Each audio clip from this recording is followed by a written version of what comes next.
Hello everyone, আমি রাহাত আছি আপনাদের সাথে MativeDev ইউটিউব চ্যানেলের পক্ষ থেকে। আশা করি সবাই ভালো আছেন। আজকে আমরা জাভাস্ক্রিপ্ট ফান্ডামেন্টাল সিরিজের স্ট্রিং এর আগের ভিডিওতে আমি স্ট্রিং নিয়ে আলোচনা করেছি। এই ভিডিওতে আমি স্ট্রিং এর সার্চ মেথড গুলো নিয়ে আলোচনা করব। তো চলুন শুরু করা যাক।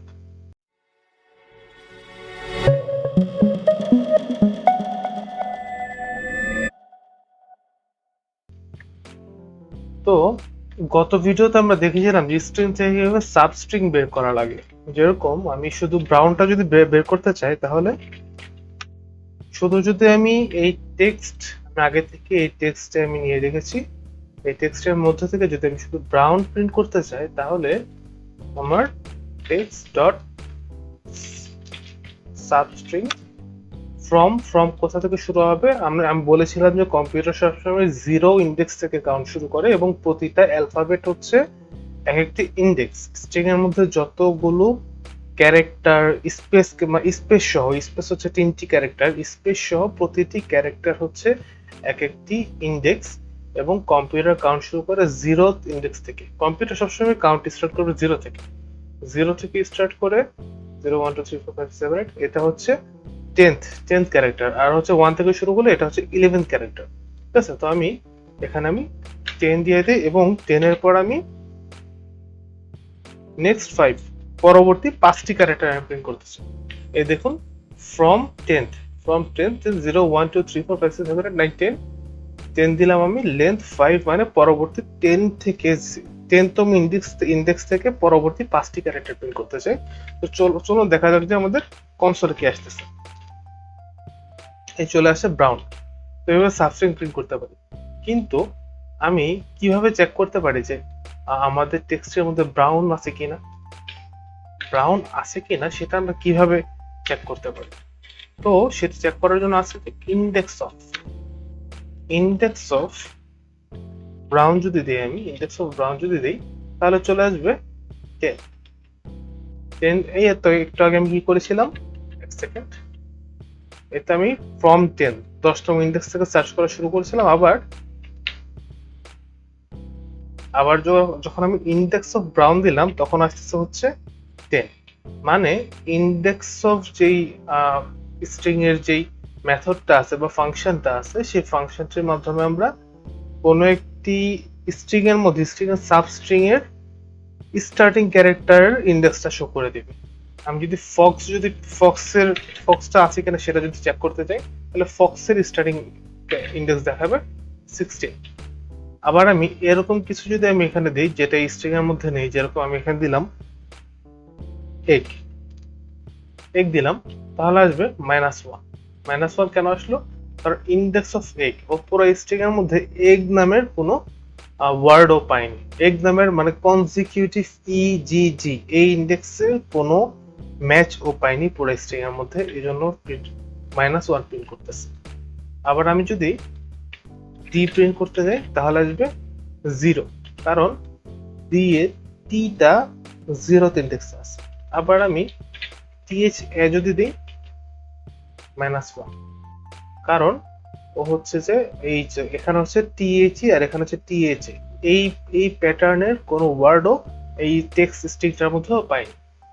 তো আশা করি ইন্ডেক্স অফ এর ব্যবহারটি আপনারা বুঝতে পেরেছেন। আবার আমি যদি চেক করতে যাই যে আমাদের এই টেক্সট যে স্ট্রিংটি আছে, সেই স্ট্রিংটি টিএইচই দিয়ে শুরু হয়েছে কিনা, সেটার জন্য খুব সিম্পল একটি মেথড আছে, startsWith। কোনো একটি স্ট্রিং কোনো কিছু মানে যেরকম কোনো একটি স্ট্রিং কি দিয়ে শুরু হয়েছে, এখানে আমার দিয়ে শুরু হয়েছে কিনা সেটা চেক করার জন্য আমি যদি দিয়ে দিই এখানে টিএইচই, চলে আসবে ট্রু। আবার আমি যদি এখানে আরেকটা text1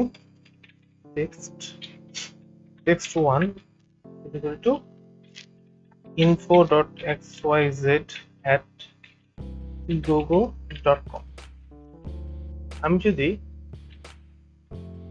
আমি যদি ইমেল চেক করতে চাই, কোন একটি ইউজারের ইনপুট ইমেল কিনা সেটা চেক করতে চাই, এবং এটা চেক করতে চাই যে ইমেলের যে ইনপুটটি আছে সেই ইনপুটটি .com দিয়ে শেষ হয়েছে কিনা, তাহলে endsWith.com দিলে চলে আসবে,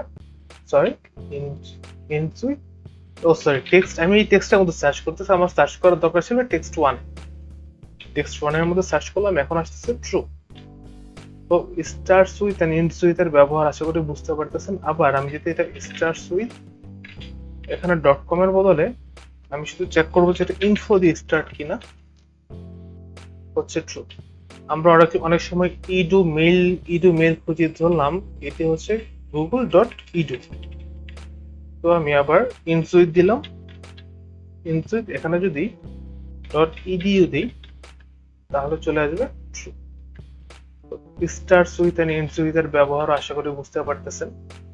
এখন সব থেকে সুন্দর যে সার্চিং এর মেথডটি আছে জাভাস্ক্রিপ্টের মধ্যে, সেটি হচ্ছে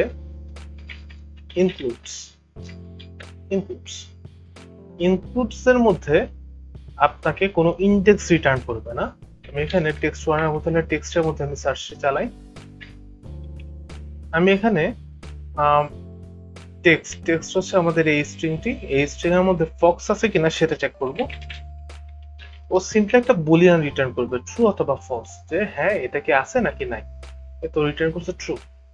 আমি এখানে যদি আচ্ছা ডগও তো আছে, তাহলে আমি এখানে দিলাম ক্যাট দিলাম, ক্যাট দেওয়ার পর ফলস, কারণ এই স্ট্রিং এর মধ্যে ক্যাট নামক কোনো ওয়ার্ডও খুঁজে পাই।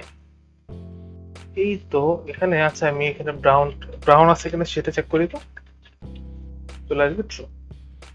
এই ইনক্লুডস মেথডটি আরেকটি প্যারামিটার অ্যাকসেপ্ট করে, আরেকটি প্যারামিটার এখানে আমরা পাস করতে পারবো। এই তো মানে যে কোয়েরিটা আমরা সার্চ করতেছি এটা হচ্ছে কোয়েরি। প্রথম যেই ভেরিয়েবলটি ইনক্লুডস মেথডের মধ্যে পাস করছি সেটা হচ্ছে কোয়েরি, বা আমরা কোন ওয়ার্ডটা আমরা সার্চ করতে চাই। এবং পরবর্তী আরেকটা প্যারামিটার এখানে পাস করতে পারবো, সেটা হচ্ছে পজিশন বা ইন্ডেক্স।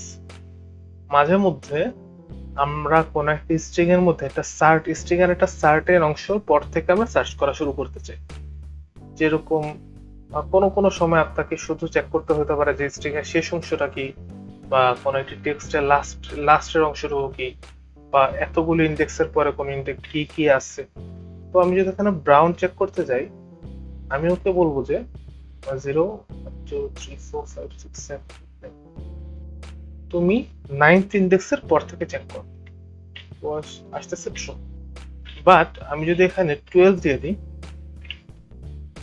ফলস, কারণ 12তম ইন্ডেক্সের পর থেকে ব্রাউন নামের কোনো ওয়ার্ড পাচ্ছে না। 12তম ইন্ডেক্স কোনটা, এটা যদি 10 হয় 11 12, এরপরে ব্রাউন নামের কোনো ওয়ার্ডারও খুঁজে পাচ্ছে না, তাইও রিটার্ন করতেছে ফলস।